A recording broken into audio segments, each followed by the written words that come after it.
नमस्कार दोस्तों, आइए सुनते हैं आज की कहानी। कुरूप से शादी। फोन लगातार बजता जा रहा था। नंबर विशाल का ही था। उफ, खाना भी ढंग से नहीं खाने देता। हेलो। फोन उठाते ही मिश्री खुली आवाज कानों में पड़ी। ये क्या लगा रखा है? बात करो, मैं हूँ। मैंने एक लंबी हुंकार भरी। आलू के पराठे का बड़ा टुकड़ा अभी भी मेरे हलक में था। जल्दी जल्दी आधा अधूरा और चबाकर मैं झुंझलाई। उफ विशाल, खाना भी ठीक से नहीं खाने देते। अच्छा बोलो, क्या तकलीफ हो गई तुम्हें? बस बैठे बैठे तुम्हारी याद आ गई। वैसे आज बहुत जम रही हो।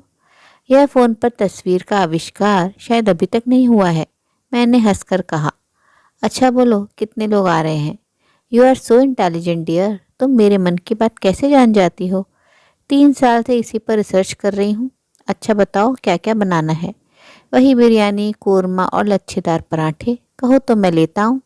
तुम परेशान मत हो, ऑफिस से निकलते हुए मैं ले आऊँगी। ऑफिस के सामने जो ढाबा है वो अच्छा बनाता है, पर बिरयानी वेज ही होगी। पता है बाबा, जब से तुम पेटा क्लब की मेंबर बनी हो तब से नॉन वेज न खाती हो न बनाती हो। विशाल की बात पर मैं हंस दी।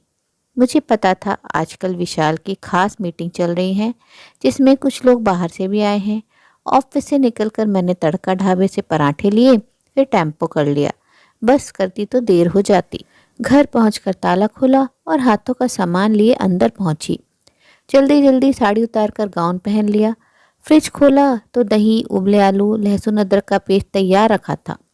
इतना मैं अक्सर तैयार रखती हूँ। घड़ी में समय देखा, 7 बज चुके थे। बाथरूम में जाकर मैंने हाथ मुंह धोए, फिर कपड़ों की अलमारी खोली। लाल ऑफ वाइट रंग की तात की साड़ी। खुद ब खुद मेरा हाथ चला गया। यह रंग मुझ पर खूब फबता है।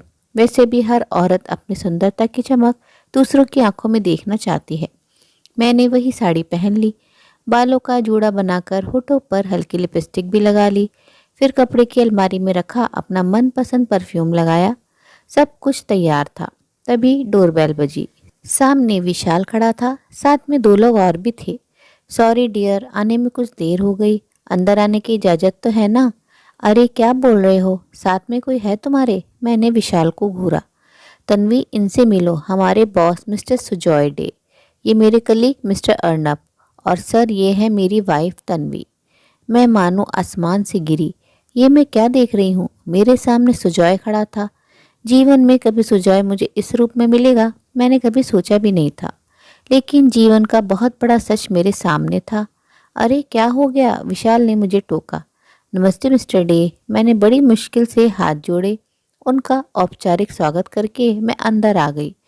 रसोई में आकर अपनी बेकाबू सांसों पर काबू पाने की कोशिश की। कैसे सामना करूं मैं उस आदमी का जिसने जीवन में सिर्फ मुझसे ही प्यार किया और मैंने हमेशा उसकी चाहत को ठुकराया।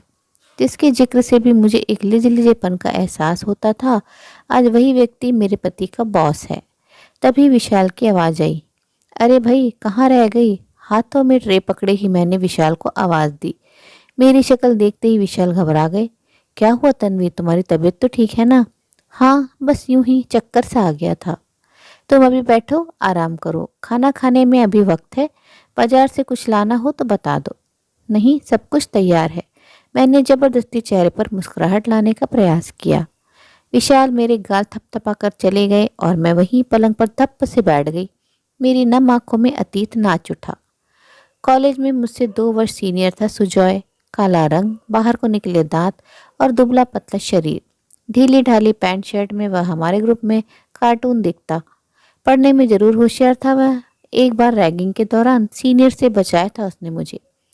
मैंने हौले से मुस्कुराकर उसका शुक्रिया अदा किया था। मैं इस बात से अनजान थी कि धीरे धीरे सुजॉय मुझे चाहने लगा है। मैं कॉलेज में जहाँ से भी गुजरती उसकी आंखें मेरा पीछा करती रहती। कॉलेज के वार्षिक उत्सव में हम दोनों ही प्रथम आए। मुझसे हाथ मिलाकर वह मुझे विश करने आया था। मैंने बस हाय और सेम टू यू कहकर जल्दी से उससे पीछा छुड़ा लिया था। लड़कियां मुझे छेड़ती, तन्वी तेरा मजनू लैला की तरह काला है और तू हीर की तरह गोरी।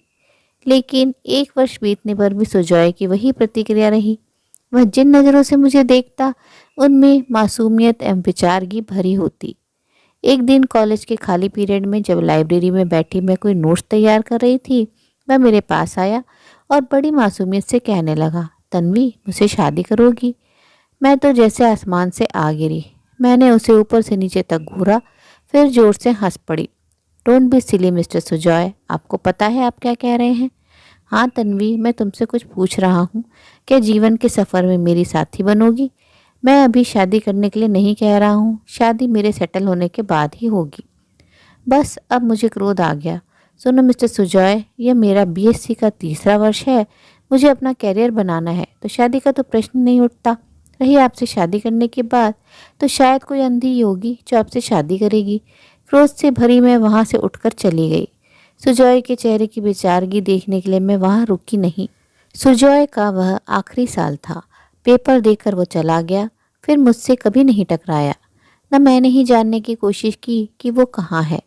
बीएससी के बाद ही मैंने नौकरी कर ली और 2 वर्ष बाद ही मेरी शादी विशाल से हो गई। तन्वी क्या हुआ? विशाल मुझे पुकार रहा था। मैं घबराकर उठ बैठी। कुछ नहीं, यूं ही जरा आंख लग गई थी। खाना लगाऊं क्या? श्योर। हाँ, पराठे तुम लाई थी ना? हाँ, बस अभी गर्म करती हूँ। मैं चुपचाप खाना मेज पर लगाने लगी। खाना स्वादिष्ट था, यह अर्नव ने कहा था। सुजय चुपचाप खाना खाता रहा। मैं धीरे धीरे सर्व करती रही। वे लोग राजनीति पर बातें करते रहे। नई और पुरानी साझा सरकारों पर चर्चा होती रही। खाने के बाद अर्नव ने बाथरूम पूछा तो विशाल उसे बाथरूम दिखाने चला गया। सुजॉय हाथ धो चुका था और जेब में हाथ डाले खड़ा था। अभी तक नाराज है मुझसे? नहीं तन्वी, गलती तुम्हारी नहीं थी। हर कोई सुंदरता ही चाहता है, लेकिन तुम कुरूप होती तब भी मैं तुम्हें इतनी शिद्दत से चाहता। सुजॉय, तुम्हारा परिवार? मेरा मतलब तुम्हारे बीवी बच्चे कहाँ हैं? सुजॉय हंसा। तुम्ही ने तो कहा था तन्वी कि मुझसे कोई अंधी लड़की ही शादी करेगी। अब अगर मैं अंधी लड़की लाऊं तो उसकी देखभाल कौन करेगा? इससे अच्छा कुंवारा ही मर जाऊं। तभी वहां विशाल आ गए।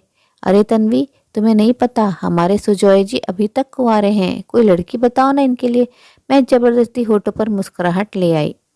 रात में मैंने विशाल को कुरेदा, ये तुम्हारे बॉस अभी तक कुंवारे क्यों हैं? क्यों भाई, तुम्हारा इरादा तो नेक है ना? विशाल ने मुझे छेड़ा। विशाल की बात पर मैं हंस दी। फिर न कभी सुजॉय आया, न उसका घर में कभी जिक्र ही हुआ। समय इसी तरह बीतता रहा। साल के अंदर ही विशाल का तबादला मुंबई हो गया और हम दिल्ली से मुंबई आ गए। वहाँ व्यवस्थित होने में कुछ समय लग गया। 4 साल के अंदर ही माही और जय पैदा हो गए। मैं भी वहीं एक कंपनी में लग गई, क्योंकि बच्चों के जन्म के समय मैंने नौकरी छोड़ दी थी। अम्मा पापा पटना में थे। इतनी दूर से यहाँ आने में उन्हें दिक्कत हो रही थी। घर भी ज़्यादा दिनों तक नहीं छोड़ सकते थे। मेरी माँ भाई भाभी के पास बेंगलोर में थी। एक लंबे समय तक कैसे कोई आकर मेरा परिवार संभालता, ऐसा संभव भी नहीं था। 8 वर्ष बीत गए। उस साल बेस्ट सेलिंग के लिए विशाल को कंपनी की तरफ से अवार्ड दिया जाना था। यह अवार्ड दुबई में मिलना था। टिकट हम दोनों को ही दिया गया था। मैं बेहद खुश थी। पूरे 10 दिन का ट्रिप था। हमारी फ्लाइट मुंबई से थी। कंपनी की गाड़ी हमें लेने आई। बच्चों को हमने बेंगलोर माँ के पास भेज दिया था। फ्लाइट थोड़ी लेट थी। समय बिताने के लिए हम यूं ही टहलने लगे। हमारे कुछ शुभचिंतक जो हमें छोड़ने आए थे, उन्हें हमने वापस भेज दिया। तभी एक स्वर पर चौंक कर हमने मुड़कर देखा। सुजॉय खड़ा था। विशाल जी, आप यहाँ? विशाल ने भी चौंक कर देखा। सुजॉय बहुत पहले कंपनी छोड़कर जा चुका था, ऐसा विशाल ने ही मुझे बताया था।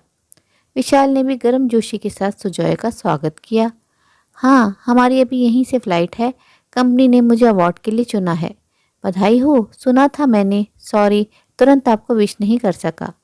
पैसा और रुतबा हर इंसान को नई चमक दे देता है। सुजॉय का आज का व्यक्तित्व सालों पीछे छोड़े सुजॉय से कहीं मेल नहीं खा रहा था। कहाँ वह आंखों पर मोटा चश्मा लगाए ढीली ढाली पैंट पहनने वाला लड़का, और कहाँ आज ग्रे कलर के सूट में उसका निखरा व्यक्तित्व। उसकी आंखों से एक आत्मविश्वास झलक रहा था। इसी बीच मेरी नज़र सुजॉय के बगल में खड़ी एक अंग्रेज महिला पर पड़ी। तीखे नैन नक्श और सलीके से पहने वस्त्र। वह मुस्कुराते हुए हमारी बातें सुन रही थी।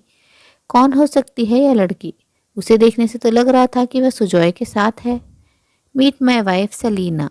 मैं चौंक पड़ी। तो क्या शादी हो गई, वह भी इतनी खूबसूरत लड़की के साथ? 8 वर्षों में अपने फैले शरीर से सेलिना की तुलना की। वह आत्मविश्वास से भरी हुई नजर आई। विशाल ने उससे हाथ मिलाया। पर जाने क्यों मैं ऐसा न कर सकी। मैं खुद को असहज महसूस कर रही थी। मैं बड़ी मुश्किल से सिर्फ नमस्ते कर पाई। आपने शादी कब की? विशाल ने पूछा।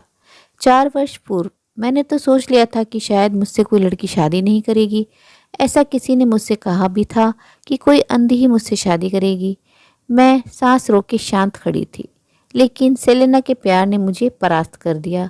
जाने इसे मुझ में क्या दिखा जो इसने मुझे अपनाया, इतना सारा प्यार दिया। सेलेना मुस्कुराकर सुजॉय के सीने से लग गई। अचानक मुझे एक झटका सा लगा। सालों पहले अपनी कही बात मुझे याद हो आई। क्या सुजॉय आज तक इस बात को दिल से लगाए बैठा है? मेरी आंखें शर्मिंदगी से झुक गई। ठीक है, मैं उसे प्यार न करती, पर उस पर कटाक्ष तो न करती। सुजॉय बता रहा था कि आजकल वो अंटोरियो में है, सेलेना वहीं विश्वविद्यालय में प्रवक्ता है। सुंदरता एवं कुरूपता का यह सुंदर मिलन न मैंने कभी देखा था न सुना था। सुजॉय आंखों में ढेर सारा प्यार लिए सेलेना को निहार रहा था। जाने क्यों आज अपनी नज़रों में मैं खुद को बहुत छोटा महसूस कर रही थी, बहुत ही कुरूप। उम्मीद है दोस्तों कहानी आपको पसंद आई होगी। कहानी अच्छी लगी हो तो अपनी राय कमेंट बॉक्स में ज़रूर साझा करें और अपने मित्रों प्रियजनों के साथ भी शेयर ज़रूर करें। दोस्तों आपसे अनुरोध है, अगर आप चैनल पर नए हैं तो ऐसे ही नई नई जीवन से जुड़ी कहानियाँ सुनते रहने के लिए चैनल को सब्सक्राइब जरूर करें। कहानी अंत तक सुनने के लिए आप सभी का दिल से बहुत बहुत शुक्रिया। तो फिर मिलते हैं अगली कहानी में। तब तक के लिए आप लोग अपना ध्यान रखिए, खुश रहिए, ऐसे ही कहानियाँ सुनते रहिए।